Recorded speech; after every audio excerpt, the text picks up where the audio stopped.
Guys, welcome back to our channel. So ఏంటి మీ ముందుకి మరొక కొత్త షార్ట్ వీడియోతో వచ్చానని చూస్తున్నారా? అదేనండో రాబోయేది ఒక పండగ ఉంది. అదేంటి? రాముల వారి కళ్యాణం. అదేనండో శ్రీరామ నవమి. ఈ శ్రీరామ నవమికి స్పెషల్గా చేసుకోబోయేది పానకం. అదేంటి పానకం చేసుకుంటారు అని మీకు ఆలోచన ఉండొచ్చు. ఎందుకంటే రాముల వారికి పానకం అంటే చాలా ఇష్టం కాబట్టి శ్రీరామనవమి రోజు స్పెషల్గా చేసుకునేది వడపప్పు అలాగే పానకం. అందులో నేను ఈ పానకం రెసిపీని అంటే టెంపుల్ స్టైల్ పానకంని ఎలా ప్రిపేర్ చేసుకోవాలి ఏంటి అనేది డీటెయిల్డ్గా నేను లాంగ్ వీడియోలో చెప్పడం జరిగింది. లాంగ్ వీడియో అనేది రేపు ఈవినింగ్ 4 PM మన ఛానల్లో పోస్ట్ చేస్తాను.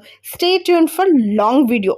సో ఇంతకీ మీకు ఈ షార్ట్ వీడియో నచ్చిందా? నచ్చితే please do like, share and subscribe and don't forget to click bell icon. See you on next video. Until then, bye bye.